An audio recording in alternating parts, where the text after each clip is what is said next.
greatness space. That's That's it. amazing. Yeah, we're And here in so, the studio. whoa, very cool. How are you today? I'm doing well. I'm very grateful to be alive and healthy, you know, Right. I mean, gratefulness has been like the thing that's gotten me through this pandemic. It's like finding the pieces that I'm grateful for. for So sure. I totally resonate with that. Of Thank you course. so much for being here. Yeah, where are you right now, Sasha? So I'm currently in Pennsylvania. All Um, right. My neighbor yes. from Ohio.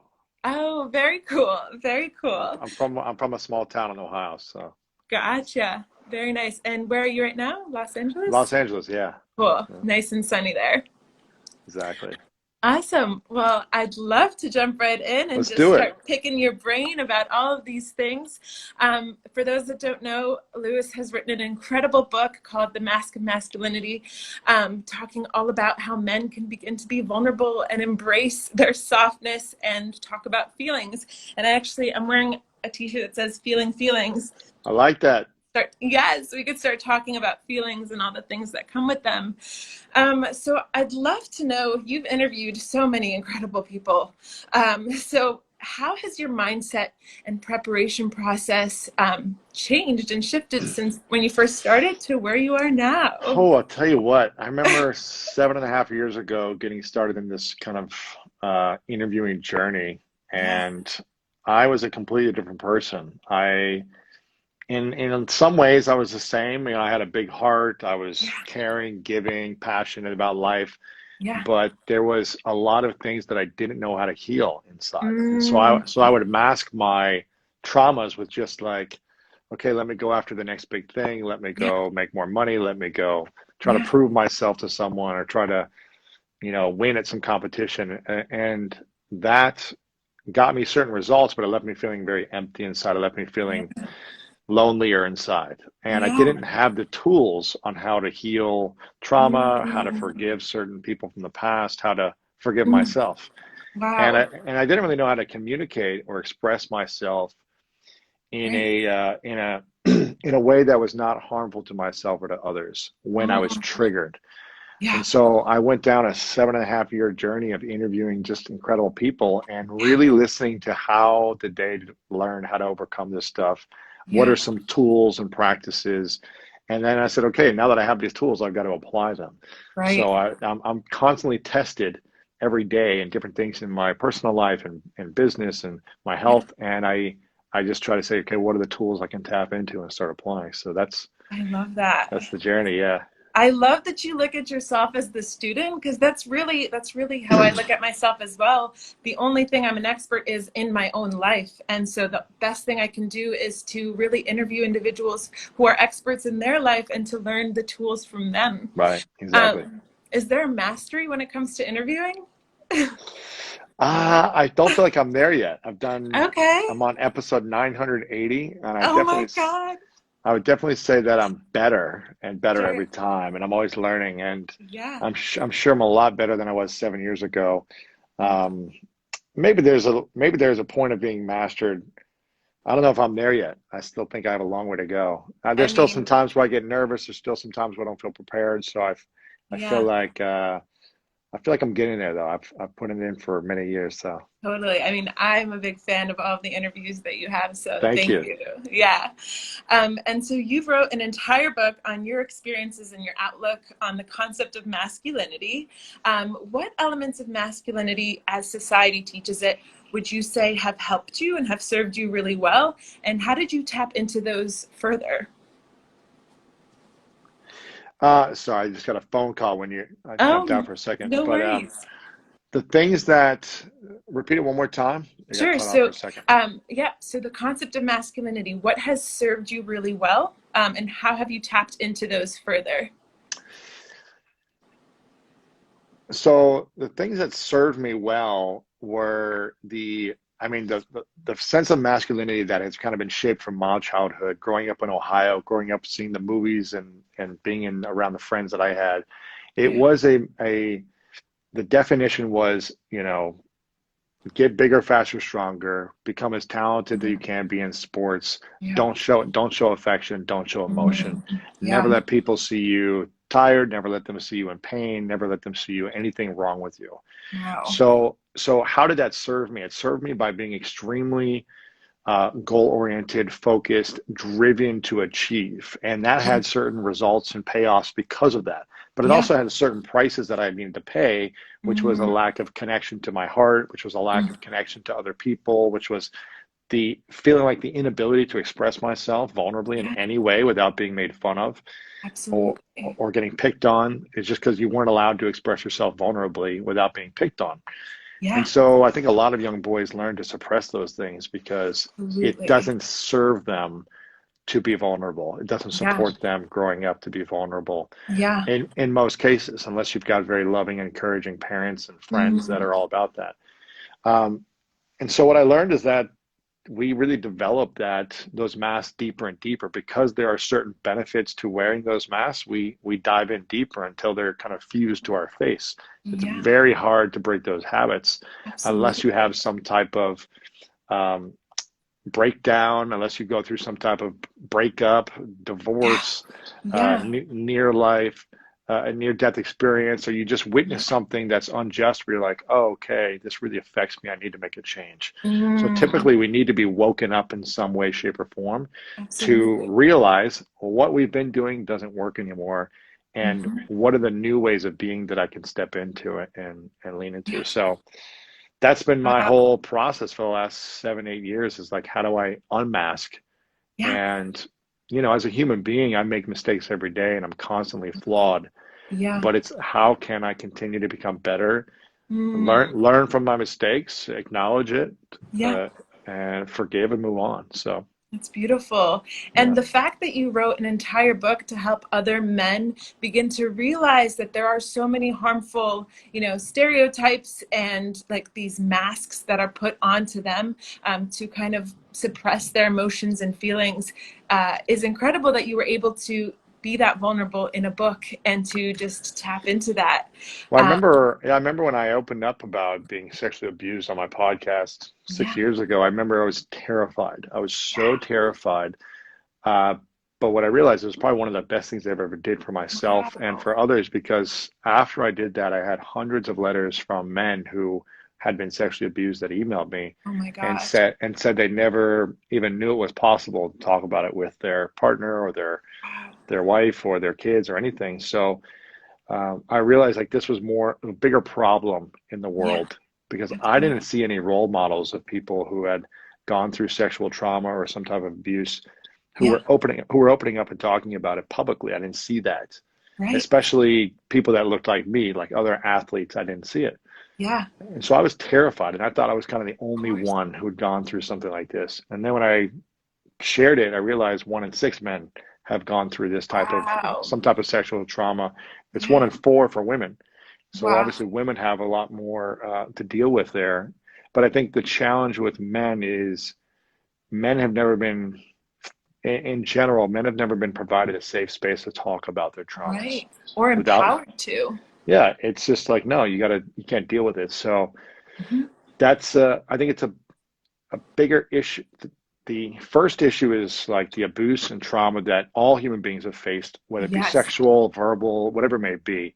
Yes. The second trauma is not being able to talk about it. Yes. And I love and the way I you said that. and I think, I'm not saying someone's trauma is worse than anyone else's, but Right. if you imagine, I remember when I was going on a tour for my book, Yes. and I would speak in groups of about half men and half women, and I would say to the women, I would say, raise your hand if once a week you get together with a girlfriend of Yeah. yours or girlfriends, and you talk Mhm. about your challenges, your insecurities, your fears, your concerns, your body issues, whatever it may be, your marriage issues. Yeah. And how many of you do this once a week? And all the ladies' hands go up, Wow. right? And I go, Yeah. how? I would raise my hand. I go, keep your hand up if you do this every day, ladies. And they're like, yes, of course. We're on the phone with our mom or our girlfriend, and we're talking it out. Yeah. And I go, okay, for the men in the room, raise your hand if once a month you get together with a guy friend or a group Yeah. of guys and you talk about your insecurities, your fears, your doubts, your worries, your body image Right. challenges, your marriage. And maybe two or three guys would raise their hand. And Whoa. they were typically a part of a church group that does this once a month, right? Yeah. And so I'd say, I'd say, ladies, imagine if you went years without sharing how you felt about your fears and Wow. insecurities. Like, how would you feel if you never shared your feelings, because you'd be shamed Yeah. and made fun of Yeah. and told to tough it up and all these things? How would it make you feel? So it's just giving a perspective of like Absolutely. imagining like the suppression of that. And that's what a lot of men have done. I'm not saying all men do this. I'm just Of saying a lot of course. men have done this. Yeah. And that causes a lot of deeper resentment, anger, frustration, and things that boil up. And I think that's a lot of the pain that we see in the world today Yeah. is caused by men who are unable to express themselves in a healthier Mhm. form. Yeah. And therefore they come out with competition, with needing to be right, with needing to win, with needing to get back at someone, with needing to be dominant because they Yeah. feel abused, taken advantage of, or not able to Absolutely. express themselves in a loving way because they'll be made fun of. But this seems more Mhm. appropriate. So it's a Wow. challenge. So It's I think such a if challenge. men can learn how to heal Yeah. and learn how to communicate their emotions in a healthier way where it's accepted, I Yeah. feel like relationships would be better, everything would be a Yes. lot better. So Absolutely. And you mentioned this in your book, but the suicide rates, the rates of mental illness that impact men are hmm so much higher than females. And so I think a lot of that does have to do with having to bottle up all of those feelings and to not be able to ask for help because you're afraid if you ask for help, well, then you're seen as weak. Um, exactly. Yeah. And it's I a think, layer. you know, listen, they're all human beings face their own set of challenges, but, Sure. and women have their own face of own challenges, but there are more men who are in prison than women. There are more men that commit suicide. There are more men that are drug addicts. There's like Yeah. men have their own face of challenges. And if you look back and you think, well, why are more men committing crimes? Why are more men doing these things? Why are more men jumping off of buildings? Why Yeah. are more men doing these things? And, I don't want to blanket statement generalize this, but Yeah. imagine if you're a woman, if you can never express yourself. Wow. Like, just imagine for if you lived like that for a year, 10 years, 20 years, 40 Truly years, can't. Of and it's not that men can't express themselves. Of course they course. can. And I don't want to make Right. them like men a victim here. That's not what I'm saying. It's just Yeah. more of like, is it acceptable? Do they have a safe space with one friend? As I Yeah. was doing my research, Mhm. men say they don't, I think it's 54% of men say they don't have one male friend that they can open up and talk to about Oh my anything. goodness. So Wow. it's just putting things in perspective. Again, I'm not saying like, oh, woe is the men who can't express their feelings, but it's Right. if you've been conditioned a certain way over years, your whole life, that it's not okay to express Yeah. in a healthy way, it causes its own set of problems. And then we're seeing those Absolutely. problems come to light. Absolutely. Um, would you say that you had like a rock bottom moment? And if you did, how did that impact your mental health and your emotions and feeling throughout it? I think a rock bottom. I mean, the only really rock bottom I've had is maybe when I lost my dream of playing football Mm, and got injured, and my dad had gotten a bad car accident where he was in a I'm coma for many sorry. months. This Wow. was 15 years ago, and Wow. so no, it was yeah, 15 years ago when kind of all these things happened in my life. My dream was over, which my identity was tied up in. My dad was in a coma. He's recovered, but he's not fully back to where he was, and just Mm, like not having any money, not having knowing what was happening in my life. yeah. That was just a moment of what do I do now? And Yeah. luckily, I surrounded myself with, family members who supported me. I started Mhm. actively reaching out to mentors to see if I could find some mentorship. And then I just started taking incredibly big action steps daily towards trying a lot of different things until I Yeah. found something that I really enjoyed. And Yeah. I think a lot of people, um, when they feel like there's a big breakdown in their life, they feel stuck. They feel like they don't know Mhm. what to do, and then they stay Mm, they stay in that place. For yeah. me, for me, I stayed in that place for probably a year until I said, okay, I'm just going to try a bunch of stuff and see Yeah. if I like anything. And Yeah. it was in that act of trying things where I started to Mm, see, oh, I really like this thing that I'm doing. I really like doing this. So let me just keep doing more of it. yes. And the more I leaned into the thing that I really enjoyed, the more I was able to figure out how to make money around that. Wow, that's really inspiring. And I'm sure that along the way, you've learned tools and things that have helped you in your healing process. Would you mind sharing with our community just some of the tools that you've picked up to help with your mental health and to kind of push you through those really low moments? Eh, yeah, I think having a practice on a daily basis for Mm, for your mind is yeah, really important. yeah. And especially right now, there's just our levels are so up from stress of just the anxiety, the uncertainty, what's happening, am I gonna lose my job? Is this, all these things happening, am I gonna get sick? And if we don't have it practiced daily, then that's going to catch Mm, up with us and we're going to feel stressed mm, and overwhelmed and burnt out. So for me, I truly believe, like I was just talking about this before this call, where yeah. I haven't been meditating the last few weeks and Mm, I'm feeling it. wow. I'm like, huh, okay, why is that? Why do I feel a little more stress? Now I still feel amazing and good, but I don't feel as good as I could. Yeah. And just the idea of 10 to 15 minutes of silence or 10 to 15 minutes of reflection without being on your phone and out doing something. I don't care if it's a Mm, mantra, I don't care if it's listening to music, I don't care if it's prayer, yeah. whatever that meditation looks like for you. There's something about silencing your mind and that inner peace in your heart, which is really powerful to ground yourself every day. So for me, doing that 10, 15 minutes a day is key. And I'm Yeah. a big fan of I think your mental health has a lot to do with how you take care of your physical health. And so Yeah. when I don't work out or move my body and sweat for a couple of days, I get anxious. Yeah. And if we're stagnant all day and we're not stretching, we're not moving, we're not sweating, we're not being active, our brain will play tricks on us and Absolutely. we'll start to feel down. We'll start to want to eat bad. And those bad foods make our brain and our mindset Mm, more into like negative cycles. And so it's like for me, it's like if you have the meditation or the prayer down in the morning, if yeah. you move your body, that's going to take care of a lot of stress because you're going to release the Absolutely. stress in your Yeah. body. And then for me, it's gratitude throughout the entire day. With my meetings, with at night, I'm just expressing gratitude. And I think if you do those three things, if you meditate or pray, if you move your body and sweat, and if you express gratitude, and just keep it simple to those three things daily, it's going Yeah. to keep you on a better path. Absolutely. I mean, I couldn't agree more. For me, I struggle with focus. So that's something that, yeah, just really depends on the day. So for me, when I move my body, that actually really impacts my focus and my ability to really, throughout the rest of my day, be able to concentrate on my work. So I think moving your body and drinking water, I'll join you here. Hydrating. Hydration is key too. Love yourself.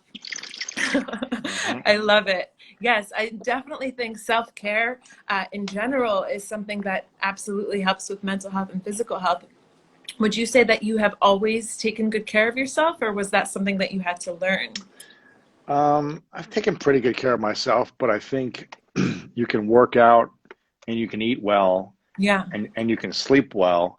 But yeah, if you're constantly saying negative things about yourself in your mind or using negative words about yourself, yeah, then you're not taking care of yourself. So I think loving right, yourself starts with the thoughts in your mind about how you view yourself right. and being proud of yourself, not shaming yourself. A lot. Mm, So it starts in the mind and the inner talk, the inner voice. yeah, And a lot of us, for years and decades, I would say I would put myself down, yeah. and and I would have a lot of anxiety. It would drive Mm, me to want to achieve and be better, but it was like I could never be good enough to myself. yeah, And yeah. when we can start to let that go and treat ourselves with love and kindness Mm, and give our thoughts a mental hug every single day, th- yes, that's that's going to set you up for a lot more inner peace, and you're going to totally. reflect that love to other people. So um, I think it's really when the thoughts. It Yeah, starts with the thoughts and correcting your thoughts as much as you can when they get off track, and then your words follow. yeah. Really being intentional about the words you use, because as Mm, my friend who I interviewed as a Navy SEAL said that your tongue is like a rudder on a boat, and it whoa. guides you in the direction you're going. If you're saying negative things about yourself or someone else, or you're Yeah, speaking in a negative tone, it's going to lead you down a negative path. But if you're speaking Yeah. more positive, it's going to put you down that path. So the thoughts, the words are very important. Absolutely. Did that take you a while to kind of shift your negative inner voice to a more positive one? Yeah, absolutely. Yeah. And I remember when I started to shift it, it was when I was able to like finally go to sleep in peace because Wow. I used to be up late night, anxious and worried all the time, thinking, Yeah. Yeah. and my mind would never shut down. And now it's like it's more peaceful. So I'm sure that affects your sleep as well, which is another form of self-care. So it all yeah, just blends in and is, yeah, all really wholesome, important. Could you tell me a little bit about your relationship with mental health right now? Do you have things like anxiety that come up regularly, or is that something that you're I now think my able to manage? I think my yeah, I don't know if I have anxiety. I think there might be Mm, moments of stress or yeah, moments of a lack of focus or moments of concern or worry, but because I have a good physical and mental routine, yeah. I'm quickly able to adjust my thinking and go back into, oh, well, I'm grateful I have this. I'm grateful for this. And it's okay. Mm, How do we solve this problem as opposed to ruminate on the problem? yeah, And just staying in the stress for too long is really not healthy. So I just go back to one of my habits, one of my, you know, to shift my perspective. And I think of like, what's the solution to this problem and how do we solve it? wow, As opposed yeah, to, I'm overwhelmed. It's like, okay, what's the solution? Who can help me? yeah, Do I need to hire someone? Do I need to take different actions myself? What do I need to do? As opposed to, I'm stressed, I'm stressed, I'm stressed. And the more we say to ourselves, gosh, I'm so overwhelmed, I'm so stressed, it's good to feel like there's a weight on your chest and on your shoulders holding you down. But if you say, absolutely. oh, this is an interesting challenge, how can I solve this? You start to Mm, automatically shift your brain into thinking of the solution as opposed to, absolutely. oh, this is so overwhelming and I don't know what to do. Someone help me, I'm a victim. No, it's like, Yeah. okay, what's the solution? What's the solution? That it allows you to slow down. So you hear those anxious thoughts, you slow down and you approach it with curiosity of like, where is this coming from? What do I need to do? Who can I lean on? Where's my support system? So there's so many questions that you can ask yourself and just reconnect with that heart center and say, all Hmm. right, I could figure this out. I am a strong human being. Exactly. So it's so, so important. One thing I'm really curious about, and you've entered a new relationship recently, which is really exciting. So congrats. Thank you. Yes. How would you say your self-care practices and healing journey have evolved or changed as you've entered a relationship to when you were not in one, if there has been any Oh change? man, how they changed. I think I've learned to have they changed from being single into the Yeah. new relationship, or have they changed from previous relationships to this relationship? Whoa. Now you're throwing a bone in Well, here. I would, so well, from being, I think when you're single, yeah, for me, you have a lot of free time, and your thoughts can wander a lot more when you're single into, um, it could be a lot more distracted. There's a lot of things you could do. There's a lot of people you could meet, things like that. Whereas yeah. as I'm in a relationship, my thoughts are more focused. My Wow. time and my attention is focused on my relationship, our Yeah. dog, and and and structuring my days better, Yeah. to make sure that I'm with her, building our relationship and cultivating that love and connection, and Yeah. also it's just not wandering. I think when a guy is single, it wanders a lot more to like, okay, Mhm. maybe I'll go take this girl on a date. Maybe I'll take this girl on a date. Yeah. It's like it's like wasted energy as opposed to focused energy on a vision and a mission Yeah. and cultivating more love and cultivating more of your mission. So Yeah. yeah, I'm just more focused. That's Yeah. the And perhaps it lets you tap into a softer side of yourself because you're, leaning into love and absolutely. And I got this little cute dog next to me too. And yeah. yeah, of Oh, course. it's really sweet. I love love, so it's really beautiful to see. Exactly. Yes. So usually for those who tune into your show regularly, they know that you ask this question at the end of every single interview, but I'm not sure if anyone has ever asked you this question. And it's, So if you, all of a sudden, the world is turning and everything has gone away, everything you've ever learned, everything you've ever said on the internet, your social media is erased, and all you get to do is leave 3 lessons for the world to know about you, what would your 3 lessons be? Um, I've shared it a few times, but I think it Oh, you evolves. have? Yeah, but I think it evolves every time I share it because I hear so many great ones on my show. Yeah. Yeah. For me, I think the first one is take care of your health because Mhm. you could go after all your goals and aspirations, but if you're sick, Yeah. then that's the only thing that matters. You know, Mm, your health. So that means take care of your physical health, emotional, and mental health, absolutely. because it'll give you the energy to then number two, um, pursue your dreams. I think a Mm, life without dreams is a challenging, sadder life. yeah. And it doesn't mean you need to achieve and accomplish your dreams, but pursuing your dreams is one of the greatest gifts that you were Mhm. born to do. And you're here for a reason and go pursue that reason. Yeah. And the third one would be to remember uh, um, to be of service in your pursuit, Mm, um, to be of service to your friends, your family, the people around you, your community, mm, and the world, and do the best you can to serve the earth that's provided a place, a playground for you to live and play and dream and explore. Because yes. without the earth, without other people, you would not be able to experience it at the highest level. So Wow. take care of your mental, emotional, and physical health. Um, Follow your dreams.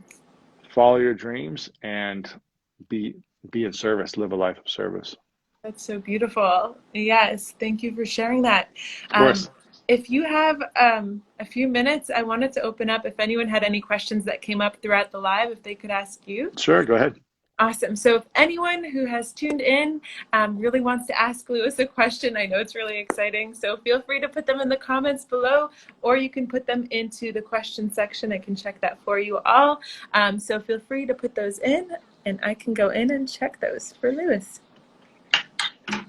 Usually takes a minute for them to roll in. I'm excited to get some of your mugs and sweatshirts and everything you got. Yes, If you it's guys haven't coming up checked out, Saturday. if you haven't checked out Self Care is for Everyone, make sure to go to their Oh, store. They've got some great shirts, hoodies, thank and you all that so stuff. much. So to Yes, you're remind you of to take care of your mental health. exactly. And your package is coming on Saturday, so I'm really, really excited. Someone said, do you still take a cold shower every day? No, I've done a lot of studying in cold ice therapy with Wim Hof and stuff like that, and Right? I don't enjoy it taking it every day. I enjoy putting myself through challenges. Like, let's do this for 2 weeks. Let's do this for like a workshop, 4 days. Let's go intense. Yeah. Um, and maybe like a 30-day challenge, but every morning it's not enjoyable for me. So Mm, it's got to be yeah. part of some challenge where I test myself and test my limits. But I'll do it every now and then. Like if I feel like I need to pick me up, if I feel like I'm slacking in some ways. Right. Getting in an ice tub as a football player, I did it every day after practice. So getting an ice tub Wow. always recharges you. So Wow. Yeah, that's always a good reminder. Someone says, what do you do if you feel stuck? um, well, that's a bigger question, but I would ask myself, why do I feel stuck? I would ask myself, why? Mm, What's my mission and my purpose? What's my vision? And if I don't know that, I would just continue to ask myself more questions. Well, what are the things that light me up? What are the things that excite me? What are the things that I would do that if I had all the money in the world, what would I do that would make me feel alive? wow. I would think about those things and ask myself, am I doing those things? And if I'm Yeah. not doing those things, I would just start taking little steps towards doing them and seeing how that feels. Wow. Yeah, that's definitely puts you back into the moment. Someone wants to know what has been your proudest accomplishment, which is a great question, by the way. Um, when my girlfriend and I started dating last year, probably after the first month, she looked me in the eyes and she said, "Promise me you'll always tell me the truth." Oh. And I remember looking at her because in my previous relationships, you used to have like little white lies just to like not deal with arguments or fights or stuff like that. Sure. It's like, okay, do they really need to know this? Because if I actually said it to them, they'd get upset, and then there's a stressful moment, and then it's blah blah blah. It's uncomfortable. And I remember just pausing and saying, "Huh, okay, you sure you want me to tell you the truth?" Because most women that I've dated Uh-huh. can't handle the truth. It's like Tom Cruise, you can't handle the truth, right? And because it's just like if you say the truth, Uh-huh. sometimes there might be some irrational emotions that come out that turn into stress. And it's like, okay, let's Mm. avoid that. Mhm. Sometimes not, but sometimes yes. And I was just like, yeah, okay, if you say you can handle it, you sure you can handle it? Like you positive. And I said, okay. And I made a commitment to myself then. I was like, I'm gonna try something different. Like, not that Uh-huh. I like lied a lot before, but it was like I would Right. avoid conflict. Mm. And I am proud of myself that I've been like 100% truthful, Yeah. at least to my knowledge. I haven't like intentionally tried to like lie about something. So, Right. and I That's a think beautiful accomplishment. for me, I think that's as I'm just thinking about what's most recent. I mean, I've accomplished a lot of amazing things of my dreams, Yeah. but I think because I like to avoid conflict, and I made Mm. a conscious decision to try to grow past that, and it hasn't been fun sometimes, like saying the truth of like, which I don't think is a big deal of certain things, but for her, it might Yeah. be a big deal for something, for whatever reason. And Yeah. be like, oh man, this is uncomfortable, but I said I was going to do this, so I'm going to keep doing it, Right. and I feel like it's getting better and better because of that. Amazing. Yeah. So it's just like, leaning into the discomfort and doing those things. Absolutely. That's a really good tip for anyone in a relationship. Always tell the truth. Oh my gosh, there are so many questions. I don't know which ones to pick. Okay. Let me pick a really good one. How to deal with your past traumas? Do you have any book recommendations for individuals? Mm, I would just say go see a therapist. Go Yeah. find like a good therapist Yeah. and work with someone on it. It's hard to it's hard to really deal with your past traumas alone. And even though there are a lot of great exercises that I do from past of like writing letters, forgiveness exercises, things like that, Hmm. I think it's always best when you can talk to someone else about it. So I would just say find a great therapist. Yeah. And I'm a big believer in therapy. Me too. Therapy is everything. Someone says, um, what is the first step of getting out of depression? Perhaps this will just from your perspective. What was your first step of getting out of a depression? It's very hard when you're in a depressed state to think of Yeah. anything but yourself and what you're missing, what you don't have, what's not working for you. Yeah. But the quickest you can think about someone else and try to help someone else overcome a challenge they're facing, it's going to bring you a lot more joy and happiness and Mhm. more meaning and purpose in your life. So Mm. find a way to serve others when you feel depressed. Get out of yourself because suffering is a state of excessive self-centric thinking.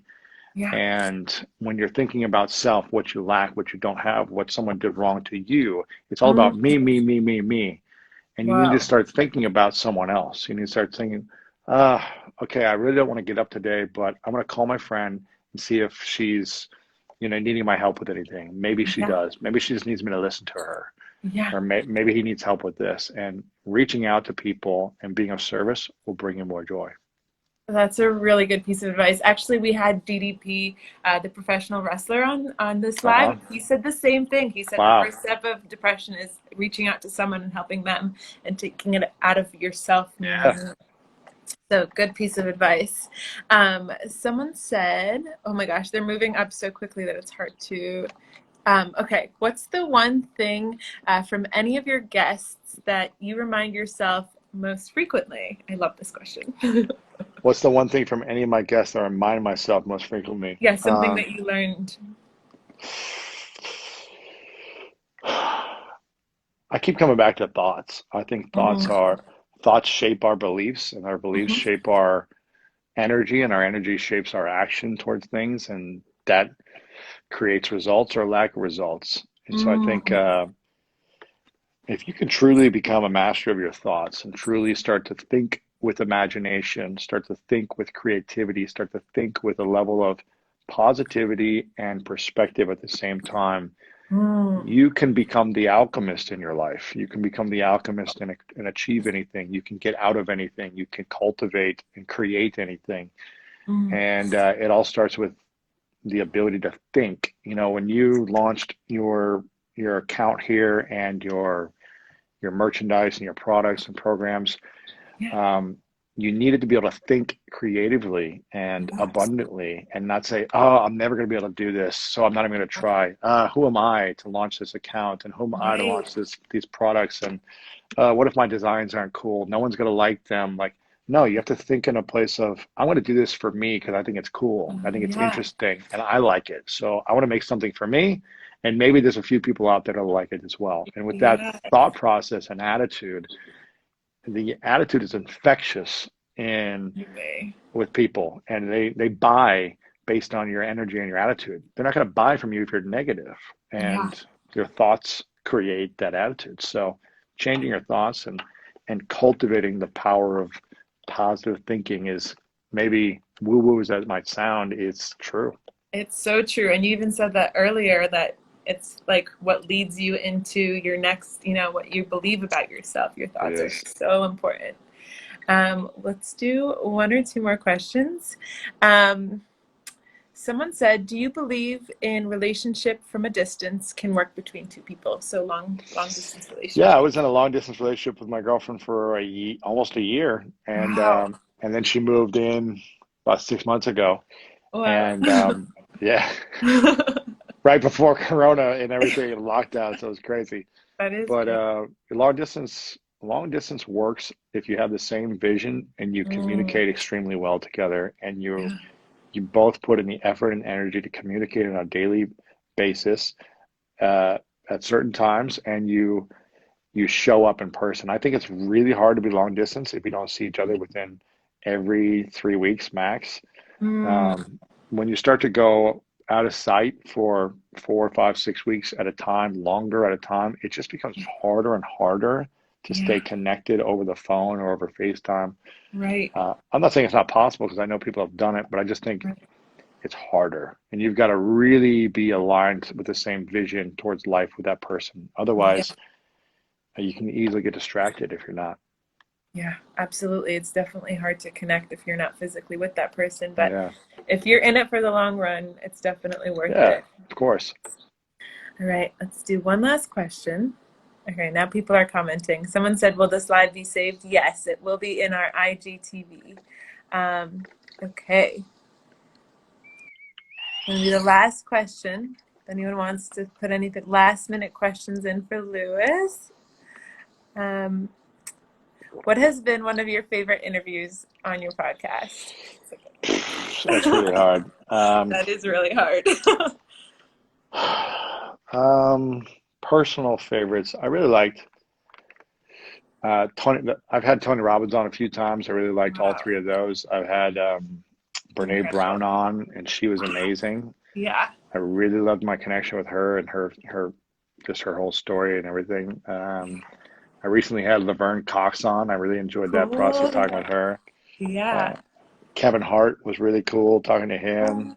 I think Kobe Bryant was probably my favorite of all time, though. When I had Kobe on, Wow. we really gelled well, and his interview was, I don't know. For me, I'm biased. It was my favorite he's ever done, just Sure. because he really opened up about love and intimacy and things that he Wow. usually doesn't talk about. So I Yeah. was pretty inspired by that. That's incredible. I mean, if anyone hasn't watched the School of Greatness podcast, you've obviously heard some incredible names. It sounds like you all need to go and check it out on YouTube. It definitely opens up your mind, and you get to learn about these individuals' long journeys before they got to where they are. Hmm. So that's incredible because then we all get to learn from them. Exactly. I'm seeing a bunch of people put in who they like. Oh, sweet. Esther Perel. I'm seeing Love Bob her. Proctor, Dr. Joe Dispenza. There's a lot of Marissa Peer. I mean, there's so many amazing people have Yeah. the opportunity to have on. So Pretty incredible what you've created. So thank you for creating thank it. you. It's definitely so inspiring, and thank you for being on here with us I today. appreciate it. Yes, it's been such a pleasure, and I hope you have an incredible rest of your day. Yes, you too. We'll talk to Um, you soon. Absolutely. And to anyone who tuned in, thank you so much for tuning in. This live will be saved to our IGTV if you want to go back and rewatch it. Awesome. Thank you. We'll see you, Bye, y'all. everyone. Thank you. See you, everyone.